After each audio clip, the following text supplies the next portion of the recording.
안녕하십니까. 동네내과 김상목 원장의 강의 넷장으로 삽시다 심파란 강의 제 192강을 시작하겠습니다. 이 공정 강의는 이제 이게 네 번째가 되겠습니다. 그런데 이제 이것도 좀 딱딱한 강의가 돼서 하나 에피소드를 내가 소개를 한번 해볼까 하는데,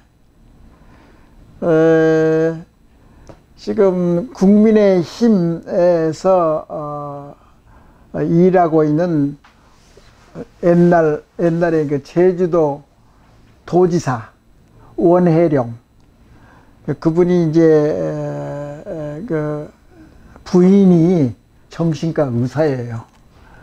그러니까 나는 내과 의사고, 내과 의사라도 결국은 그 밑받침에 이제 정신학도 좀 배우고 또 심리학도 좀 배우게 돼서 어느 정도 이제 알게 되죠.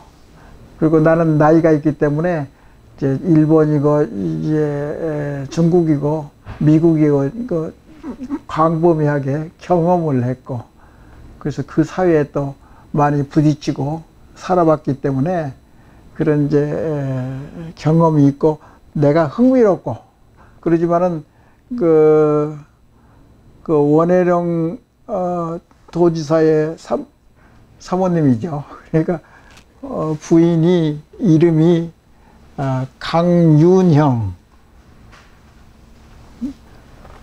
여기다 붙여놓을까요? 여기다 그냥 붙여놔도 되나? 근데 이제 강윤형 이제 정신과 의사가 이분이에요. 근데 이분이 이제 여당 후보, 그러니까 뭐 정치하는 사람이니까 치고받고 이제 싸우기도 하고 공방전을 벌이기도 하는데, 이 이재명 후보는 사이코패스다, 소시오패스다, 그런 경향이 있다. 그런데 이제 소시오패스라고 하면은 이제 사회적으로 서로 하모니, 균형을 잡아가지고 매끄럽게 이게 인생이나 일상생활을 하는 데서 매끄럽게 가는 것이 아니라 좀 서로 맞지 않고 부조화, 사회적으로 부조화한 그런 이제 경향이 있다고 그렇게 이야기했어요. 근데 이런 이제 뉴스를 이제 여기 나오는 것은 매일신문이라고 나와 있는 건데, 이걸 이제 보여주는데, 이 소식이 나오기 한 11일 전에 내 강의, 그러니까 유튜브에서 이게 내가 이야기한 적이 있어요. 근데 소시오패스나 사이코패스 그런 이야기는 안 했어요. 안 하고 내장 지수, 내장으로 삽시다. 그런데 이제 한참 전이죠. 지난 강의에 내장이 있고 내장 지수라는 거 있다고. 지수, 내장 지수가 몇 점, 어느 부분이 그 후보의 강점이 있고 이제 이제 교정해야 될 그 부분이 있지 않겠어요. 그래서 여러분도 다 좀 아시겠지만 학교 다닐 때 지금 요새 각 개인의 성격을 알아보는 데 있어서 특히 요새 이제 학생들 시대에서는 성격이 어떻게 되는가, 자기 성격이 어떤 것을 테스트하는 검사가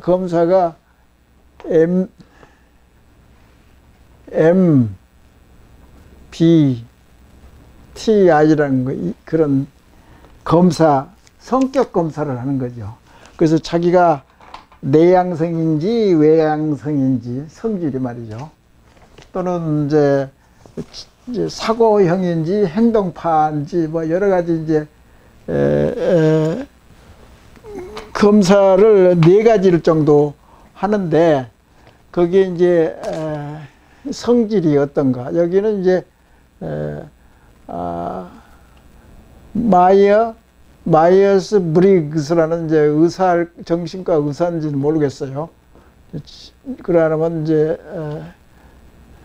저기 심리학과 교수인지도 모르겠는데 그런 이제 스케일이 있다고. 그런 것을 이제 알아보는 건데, 나의 성질은 어떤가? 저 사람의 성질은 어떤가? 예를 들어 대통령 후보 어떤 사람은 MBTI가 성질이 어떤가? 그것을 체크하는 그런 인디케이터, 지수가 있단 말이죠. 이거 내장으로 삽시다. 그럴 때 내장이라고 하는 것을 내가 고안한 내장의 점수가 있어요. 뭐 그런 것까지 전부 다 이야기하기는 그런데, 여하튼 그 사람의 성질이나 대내의 능력이나 또는 그런 생활 태도랄지 그런 것을 알아보는 것은, 이제 학생 같으면은 나중에 어떤 대학의 어떤 분야에 내가 공부를 하면은 내 소질을 충분히 발휘할 수 있겠다. 이제 그런 이제 대학의 진로를 좀 알아보고 자기가 어떤 상태의 인간성을 가지고 있는 것을 알아보는 거란 말이죠. 근데 내장 지수라는 것이 이제 내가 이제 고안한 것은 이제 항상 이야기한 거지만은, 다시 이야기하면 내장, 세레브랄 코어선츠, CQ. 여기는 CQ가 이제 내장이라고. 내장은 이제 요소들이 많거든요. 내장은 IQ. 우리 IQ는 많이 알잖아요. IQ. 그 다음에 감성지수, EQ. 이런 거 있단 말이죠. 거기에 이제 도덕지수, MQ. 사회지수, SQ.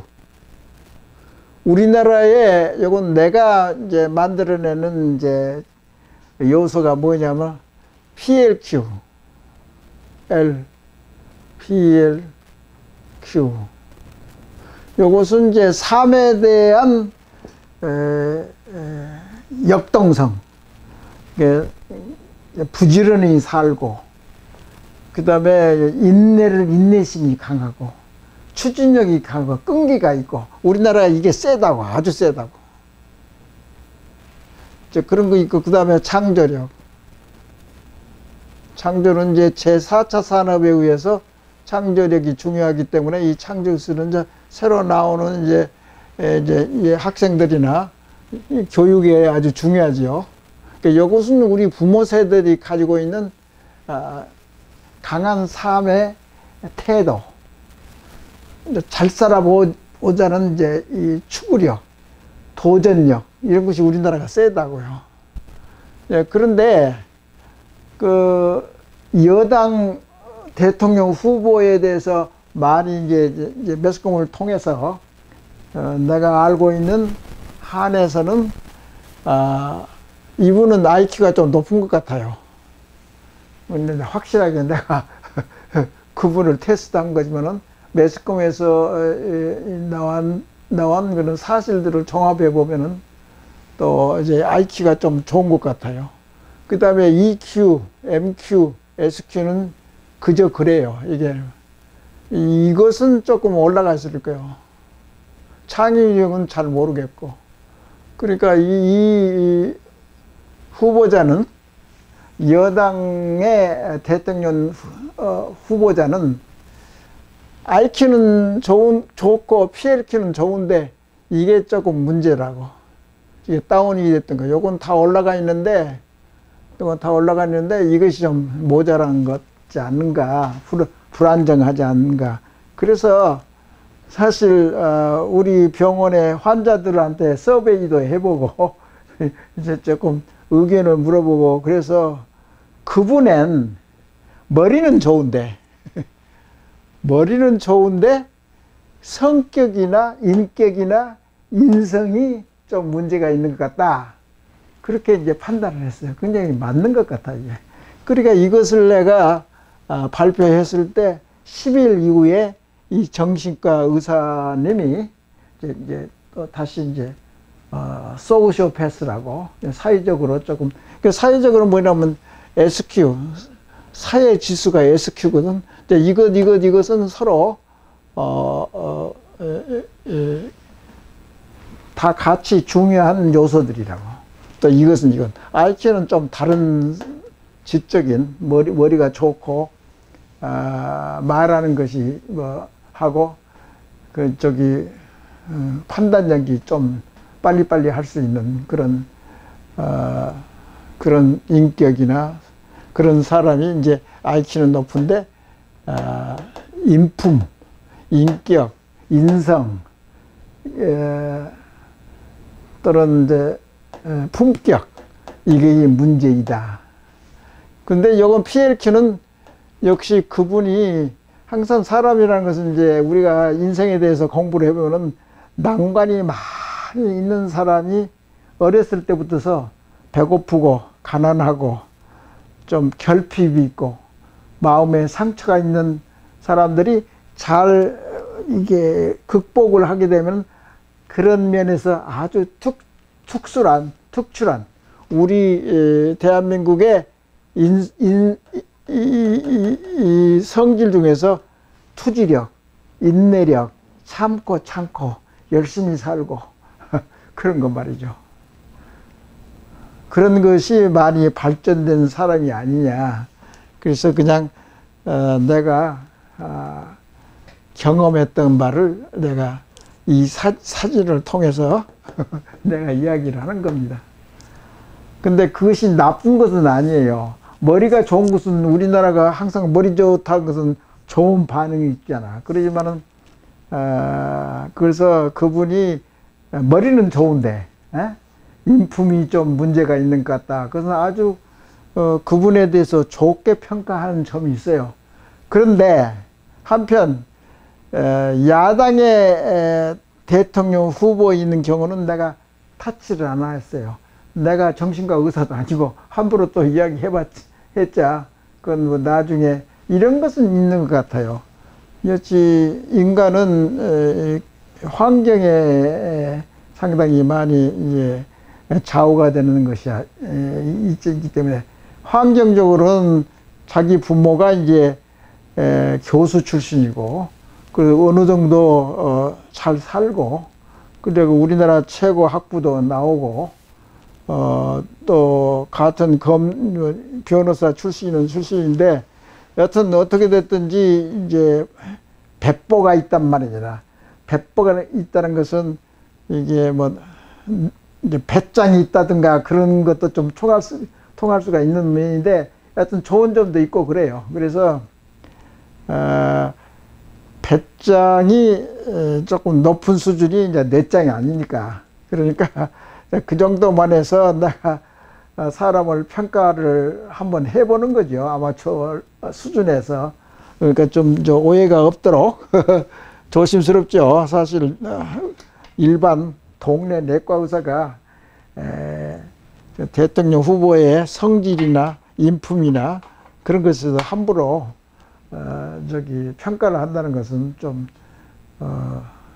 아마추어 수준 거기에서 벗어나지 않게 더 이상 깊이 이야기할 필요가 없는 거고, 단지 내 강의가 조금 현 시대에 그 시대 정신, 시대적인 문제에 대해서 넷장으로 삽시다. 공정성 그걸 강의하면서 이제 여담으로 좀 이야기하는 거고. 그래서 이것은 이제 끝난 거고. 그러니까 이제 우리 세계에서 선진국은, 지구상의 선진국은 세 가지의 유형의 선진국이 있다고 보고 있거든요. 그래서 이 책에서 나온 내용인데, 세 가지 유형의 선진국이 있다. 그렇게 되어 있어요. 그래서 알기 쉬운 걸로 이야기하면은 여기에서 내가 미리 이제 적어놓은 이제 표가 있는데, 예를 들어서 여기가 미국이라고 써졌잖아. 미국은 이제 태평양을 건너서 일본하고 한국, 북한, 중국하고 이제 맞닿아 있잖아요. 근데 미국하고 영국이 있단 말이죠. 그러니까 공정사회가 됐든지 보수주의가 됐든지 정신학적인 경험 같은 거 발전하는 것은 영국부터 시작했지 않느냐. 이 책을 보고 다른 것에도 이제 책을 이제 연관된 책을 읽어보니까 역시 영국에서 보수주의가 처음으로 생겼고 귀족하고 왕하고 엄청나게 막 싸우고 서로 정권을 잡기 위해서 많이 싸웠다고. 거기서부터 시작했다고. 영국은 벌써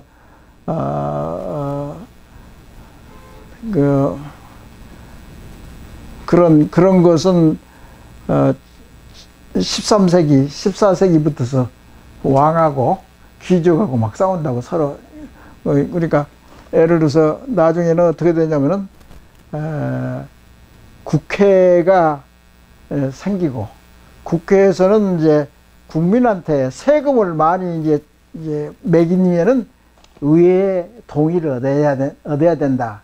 그러니까 왕은 모든 것이 왕이 바로 법이다고 그렇게 생각하는 경우가 많이 있잖아요. 초기에는. 근데 그것을 제동을 건 거죠.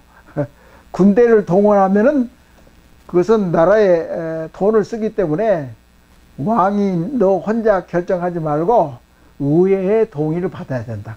자꾸 의회 수준에 이제 힘이 더 세지고 왕이 전부 차차차차 이제 권한이 이제 축소되는 그런 경향이 있죠.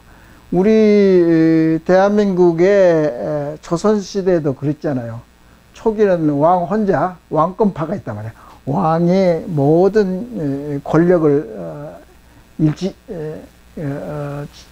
모아주는 그런 이제 신하들이 있는가 하면 어떤 신하들은 그게 아니다. 왕이 틀렸다. 사대부가 결정해서 그 감안해서 왕이 이제 결정권을 한다든가 그런 이제 권력의 다툼이 좀 있죠. 조선 이제 그런 이제 역사에서도 봉건주의 사회에서도 그런 일이 있었다고. 그러니까 그런 상황들이 영국에서 시작해가지고 영국에서 이제 발전해가지고 대서양을 건너서 미국 이제 여기 이제 미국으로 이제 이민을 와가지고 미국을 이제 건설했잖아요. 역사적으로 와서. 그래서 영국의 보수주의랄지 그 사상의 움직임이 정치나 사회적인 그런 문화가 미국으로 이제 이주를 해가지고 여기서 이제 발전 많이 하고. 근데 대서양을 이제 사지르고 이 대서양은 상당히 영국이나 미국은 바로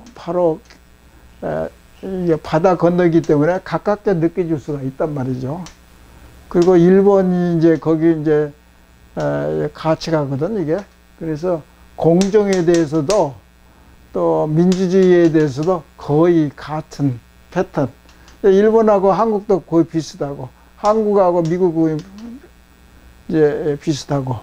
그래서 사상적으로나 공정이 됐든지 자부심이 됐든지 간에 그러니까 여기서 보면은 태평양이 여기 그림에서는 이렇게 작게 보이는데 대서양은 좀 아주 좁죠 사실은. 태평양은 엄청나게 이 사이는 태평양이라는 것이 엄청나게 큰 대양이 있으니까 거리상으로는 상당히 떨어졌죠. 그러지만은 지금 현재 미국하고 일본하고 그 다음에 한국까지 해서 같은 문화권이라고도 볼 수가 있죠. 그래서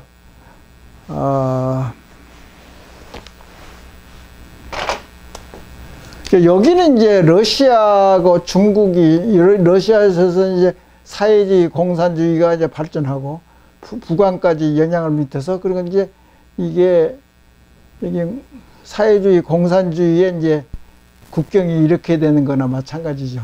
그렇지만 한국, 미국, 일본까지 해서 이렇게 가면 영미, 영국, 미국의 이제 법 체계랄지 사상이랄지 그런 이제 공정에 대해서랄지 또는 내장에 대한 그런 여러 가지 요소랄지, 예를 들어서 먼저 이야기하면 정직, 양심, 책임, 자유, 선택, 그 다음에 정의, 공정, 도덕, 이게 이 나라들이 거의 비슷비슷해요. 그리고 또 비슷한 것이 어디냐면은 서유럽, 영국하고 이제 여기 영국 해협을 지나면은 뭐 어디가 나오면 뭐 독일 같은 것이 유명한 독일이 있고, 그 다음에 불란서가 있고, 불란서고 독일은 서로 많이 싸웠잖아. 1차 대전, 2차 대전. 그렇지만은 서부 유럽, 서유럽이라고 하죠. 그 남쪽에 있는 지중해 연안에 있는 것이 남유럽이라고. 그리고 이 북쪽에 있는 데가 이제 나라가, 여기 있는 나라가 이제 대표적인 것이 뭐 스페인까지 하면 스페인, 뭐 이탈리도 들어가고, 독일하고 불란서가 줄을 이루고, 그 다음에 이제 네덜란드가 있다든가 또는 스위스가 있다든가 그런 나라들이 있고, 여기에 또 이제 근래에 민주화를 거치고 있는 것이 동유럽이죠. 뭐 체코스로바키아 뭐 그런 데랄지 발틱 해협에 3개국이 있고, 그리고 또 뭐 폴란드, 루마니아 뭐 이런 종류의 헝가리 같은데 이게 동유럽이 있고, 그러니까 이게 사상이 됐든지 예를 들어 공정에 대한 인식이 또 문화가 다르기 때문에 또 달라요. 이게 재밌잖아요.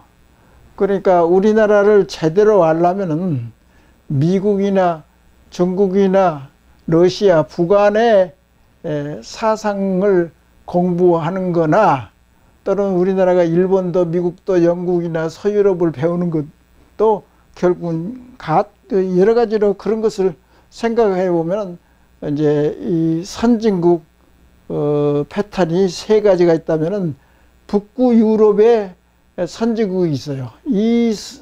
여기에 들어가는 나라가 예를 들어서 노르웨이랄지 또는 스웨덴이랄지 핀란드랄지 덴마크 이런 데 북유럽의 선진국 시스템, 이게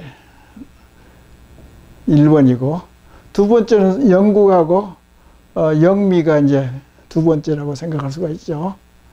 영국하고 미국하고. 그 세 번째가 이제 서유럽. 그 선진국 여기도 선진국, 여기도 선진국. 남쪽의 지중해는 이제 이태리하고 스페인 같은데 그런 데도 이제 포함이 되겠죠. 근데 그러니까 남유럽이라는 건 잘 쓰질 않아요. 거의 이제 서유럽을 위주로 하는 거고. 그 다음에 그래서 이제 선진국은 우리나라는 영미 유형에 따르는 선진국이라고도 볼 수가 있다고. 아직 정신적인 선진국은 아닌데, 이 패턴을 이렇게 나누어서 생각하는 것은 이제 학자들이 이제 이야기한 거거든요. 그래서 뭐 틀림이 없죠. 그래서 우리나라는 영미권에 속한데, 그래서 영미권에서는 자유가 우선이라고. 자유를 좋아한다고. 그 영국하고 영미권은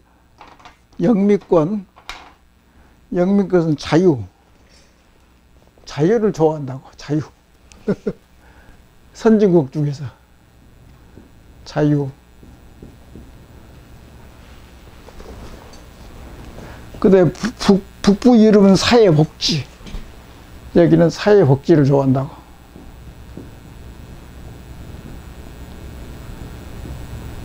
서유럽은 혼합형. 이렇게 세 가지를 이제 우리가 여기까지 자유. 서유럽은 혼합형, 북부 유럽은 사회복지. 이제 그렇게 나눠서 우리가 이야기를 할 수 있어요. 그래서 서유럽 혼합 경제가 있다. 그리고 평등을 우세한다. 자유와 평등이라는 것을 또 우리가 대조해서 이야기를 하면 이렇게 자유스러운 이제 영미계통 자유, 선진국에서 자유를 우선한 거 이게. 그 다음에 북유럽에는 사회복지,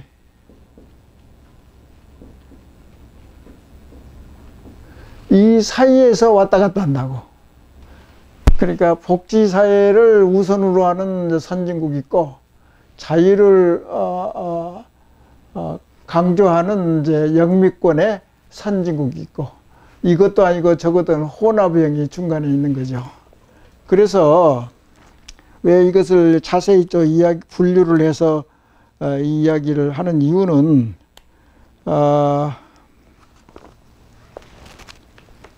하여튼 영미는 굉장히 자유스러워요. 나도 미국에서 오랫동안 살아봤지만은 미국은 자유를 좋아한다고. 굉장히 그 사회 시스템이나 국민들이 생각하는 머릿속에 그 국민성이나 생활 태도랄지 의식 구조가 굉장히 자유스럽다고.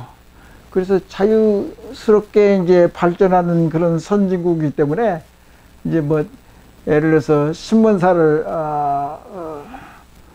경영한다든가, 우리나라 같은 신문사를 만들려고 하면 굉장히 어렵잖아요. 옛날에는. 더더구나 이제 어떤 이제 사상적인 그런 문제 때문에. 모든 것이 이제 회사를 운영한다든가, 정치를 한다든가, 자유. 이거 이제 유럽에서 자유를 찾아서 미국으로 이민을 왔기 때문에 영국하고 하여튼 미국은 자유스러운 것을 좋아한다. 이제 그렇게 역사적인 그런 것이 이제 특이한 거죠. 경제학적으로 또는 사회의 공정에 대해서 이야기하려고 하는데, 사는 것이 서로 다르면은 그 각각 맞추는 것이 좀 다르지 않겠어요. 그래서 이제 사회주의의 서유럽이 제일 평등을 사회적 복지, 그러니까 여기가 평등이 되겠죠. 평등.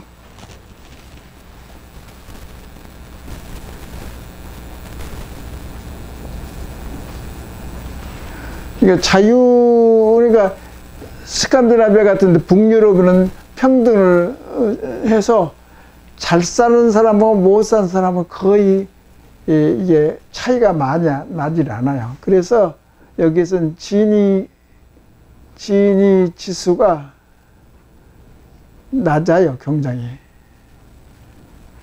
그리고 이제 자유를 구가하는 영미에서는 지니 지수가 개수도 하고, 지니 지수도 하고, 지니 개수란 말도 쓸 거예요. 굉장히 높아요. 여기는 32 정도, 여기는 예를 들어서 24 정도. 이게 차이가 나요. 그러니까 각국 나라마다 지니 지수라는 것이 있어요. 그래서 학자들이 이제 지니 개수를 많이 따지는데, 일반 사람들이 이제 많이 알 필요는 없지만은, 하여튼 지니 개수가 저렇게 있다, 그렇게 알고 있으면 되는 거고. 그래서 우리나라는 이제 우리나라를 살펴봅시다. 이 공정에 대해서. 우리나라는 과거에 고구려가 있었고, 여기서 이제 고구려라고 이제 북한 위에 이제 고구려란 말을 써놨잖아요. 그러니까 고구려 이제는 고조선이 있고, 고조선 그 전에는 홍산 문화 같은 거, 요하 문명이 있다. 그렇게 동이족은 저 요하 강을 근거로 하는 요하 문명, 그러니까 만주 지방이죠. 그 홍산 문화도 만주 지방, 동이족이 그렇게 고조선을 이루고 있는데, 그래서 이제 고조선에는 홍익 인간을 중요시했다 그랬잖아요. 그 요동반도를 지배했었고, 그래서 고구려 때만 보더라도 중국 문화에 눌리지 않고 오히려 중국 문화를 압도하는 그런 문화가 또는 문화의식이 있었다고. 그렇기 때문에 더 중국 문화보다 더 일찍 더 깨어난 민족이 우리 고구려 민족, 한민족의 뿌리가 아닌가. 그래서 초기에는 중화 사상이라는 것을 별로 좋지 않게 생각하고 중화 사상을 거부했던 그런 시대가 고조선, 뭐 요하 문명 또는 고구려, 그런 나라가 이제 거기 이제 역사에 대해서 이 저자가 많이 이야기를 해놨더라고요. 그래서 그러나 이제 고구려가 멸망한 후에 중화 사상이 들어왔다. 그래서 이제 중국 사람들이 이제 만리장성이 뭐 어떻게 됐고 고구려도 자기 땅이었다, 뭐 그런 이제 주장도 나오고 그러잖아요. 근데 가만히 보면은 공산주의는 공산주의였는데 그러기도 하는데 중국 사람은 공산주의는 거짓말을 좀 하는 경향이 많아요. 그러니까 역사적으로 생긴 원초적으로 그런 사고방식을 가지고 있는 것이 다르기 때문에 아마 그런 것 같아요. 그래서 우리나라는 뭐 유교 관념이 있었고 임진왜란 병전호란을 거쳐서 조선 만기의 식민지에 이르렀는데 아시다시피 뭐 장례의식, 왕의 장례를 어떻게 할 건가 당파싸움 같은 거 많이 했잖아. 그런 것을 서로 뭐 이러쿵 저러쿵 하고, 그리고 어린 왕자가 많이 있었고, 그러면 어린 왕자를 보살펴주는 외척, 그러니까 60년 동안 외척 세력이 조선 말기를 이게 지배를 많이 했잖아요. 이제 그것부터가 불안정한 정치 시스템이 있었다. 그래서 그러지만은 그렇게 지배자 또는 기득권자, 왕, 사대부, 거기는 이제 그런 공평성에 대해서 공정성에서 말을 할 수가 없는 거죠. 그 독재죠. 그래. 6.25 독재 시대죠. 그래서 이제 그렇지만은 일반 백성 사회에서는 공동체 의식이 좀 많이 있었던 것 같아요. 그래서 뭐 개를 서로 주거니 받거니 이제 한다든가, 그 다음에 둘의 공동체 생활한 거 있죠. 같이 농작을 같이 한다든가, 품앗이 같은 그런 정신이 많았다고. 우리나라 의식 구조에는 이제 동북아는 다 마찬가지로는 집단 의식, 공동체 의식이 강하다고. 지금도 조금 남아 있어요. 그렇기 때문에 서양에 비교해서도 월등하게 우리가 공동체 의식을 가지고 있기 때문에 서로 동조하고 공생하고 공감을 느끼는 그런 것이 많이 있죠. 그렇지만은 이제 현대로 감에 따라서 이제 많이 이제 역사를 달리하고 있었는데, 우리나라는 이제 근대화 과정이 없어요. 내가 이 책을 만드는 데 있어서 가만히 이 책을 보고 이제 연구를 해보니까 우리나라 역사는 근대화 역사가 별로 없어요. 그러니까 일제시대 그 식민지 사회 그때가 이제 근대인데, 식민지가 이제 차지했기 때문에 우리나라 자체에서 근대 사상이 펴나갈 그런 기회도 없었고 경험도 없었고 그런 거죠. 그래서 이제 그것을 이제 한번 이야기해 본다면은 우리나라가 이제 식민지가 되기 바로 이전에 대한제국이라는 나라가 있었잖아. 고종 황제가 이제 정신을 차려 가지고 한 11년간 12년 동안에 대한제국이라는 국가를 만들었던 황제지요. 이제 황제, 고종 황제가 된 거죠. 왕에서 고종 황제가 된 거죠. 그래서 그때 어떻게 됐든지 조선 말기에는 상공업이 천대를 받고, 그래서 외와의 거래나 또는 이제 닫힌 사회이기 때문에 외국 좋은 문물이 우리나라에 심어지지를 못했지요. 그래서 우리나라는 엄밀히 따지면은 이제 근대화 과정이 없이 바로 건너뛰어 가지고 식민지를 건너뛰어서 현대로 온 거죠. 현대로 이용이 되군에 유럽에서 근대화 시대에 그 노력하고 발전하고 그렇고 배우고 얼등하게 차이를 나타내는 것이 이제 르네상스 근대화 그 시대인데 우리나라가 없었다. 그러니까 발전할 계기도 없고 경험도 없고 그래서 낙후됐었죠. 그래서 다시 이제 현대로 와서는 이제 그러니까 이제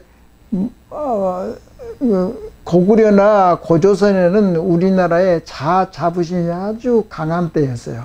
그때는 우리 자신이 우리나라이기 때문에 근데 이제 성리학하고 유교가 들어오면서부터 우리나라의 자부심이 굉장히 긍정적이 아니고 수동적으로 다운돼 버렸어요. 그래서 멸망의 길을 이제 걸었다는 것을 우리가 알아야 되고 그 근래에서도 이제 토착화 된 친일파란 말이 이제 많이 있었잖아요. 근데 토착화 된 현재도 토착화 된 친일파가 있다, 없다. 근대화 과정이 없기 때문에 갈팡을 못한 거야. 그러니까 우리나라 현재 학자들 두 가지 학자가 있는데 토착 친일파가 있고 그렇지 않은 이제 그런 학자가 있고 그래서 두 학자들 그룹이 서로 싸우고 그러지 않아요. 근데 이제 가만히 이제 지금 현재 우리 일반 국민도 그렇고 일반 지식인도 그렇고 대한민국 국민은 제가 생각할 때는 자부심이나 책임감이나 그런 것이 없어요. 굉장히 모자라요. 그런데 그것을 우리가 모르고 있어. 너 자신을 알라 그러는데 대한민국 국민들은 너 자신을 모르고 있다 이 말이죠. 그렇게 중요하다고. 우리 개인의 인생관이나 국가로 이제 나아가는 정신적인 역량이 그렇게 차이가 많이 난다고. 그래서 내가 주장하는 것은 자부심을 우리가 많이 발전하면 개인적으로나 사회적으로 우리가 진짜로 정신적인 압축 성장을 해서 강한 나라가 되겠다. 이제 그런 것을 이제 느껴보는 거죠. 그리고 그러니까 우리나라는 이제 정치 사상 대통령이 추구하는 그런 정신의 방향이랄지 그런 것들이 보수주의적인 이제 야당하고 또 진보적인 여당하고 그 정신 문화 상으로는 이게 잘 소통이 안 될 뿐만 아니라 알지도 못하고 좀 무지하다. 이제 그런 느낌을 많이 받거든. 단 자부심에 관한 한 그렇다 이거죠. 근데 딴 부분은 또 좋은 이제 의식 구조를 많이 가지고 있는 것도 많이 있죠. 뭐 예를 들어서 빨리빨리도 좋은 점도 있고, 끈기가 있고, 생활에 대한 긍정적인 태도 같은 것도 좋고. 그래서 매스컴에서 대통령 이제 후보들이 잔치를 하고 자존심을 높이고 자유와 평등. 그러니까 여기 북유럽에서는 평등. 북유럽에서는 평등이 상당히 강해요. 근데 자유는 나고자 되는 이제 그런 사람들이 많이 있죠. 잘못하면은. 미국 영미에서는 가난한 사람은 더 가난하고 재벌 같은 거 세계의 10대 재벌이고 뭐이고 전부 다 미국에서 잡고 있잖아요.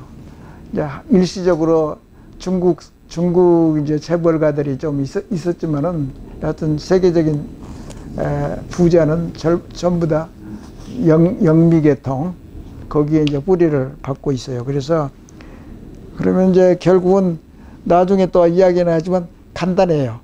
사회복지를 많이 처음부터 하는 스칸디나비아에서는 우리나라는 평등을 더 좋아한다고. 자유스러운 것보다도 우리는 평등을 더 추구하는 것 같아요. 그러니까 심성적으로는 우리는 북유럽 계통의 공평 그런 거 사회 지수 같은 거 저 비슷한 점이 많아요. 한국, 대한민국하고 북유럽하고. 근데 영미는 잘 맞지가 않아요. 여기는 굉장히 이제 서로 경쟁하고 투쟁하는 것이 굉장히 강한 데라고 좀 영미는. 그래서 부자는 부자, 낙후된 사람은 굉장히 낙후된 그런 빈부 격차가 굉장히 심한 데가 이제 영국하고 미국 계통이라고. 그래서 이런 것을 바탕으로 해가지고 우리가 어떤 방향으로 공평하고 공정을 논할 수 있는 이제 기초 지식이 이제 다 강의를 한 거예요.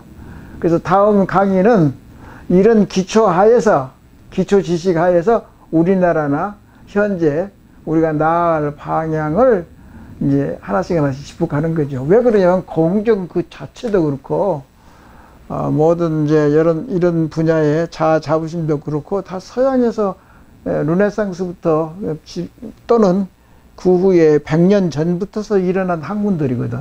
이것이 아주 옛날부터 있었던 것도 아니다고 사실 서양에서도. 근데 동양에서는 이제 동양 문화가 좀 다운되고 서양 의식이나 정신도 제대로 흡수를 못한 거야. 근데 어떻게 해서든지 정치를 잘해가지고 일본 이제 선구자들이 명치유신에 깨어있는 사람들이 많이 빨리 흡수를 해서 근대학을 빨리 일으킨 거죠. 일본이.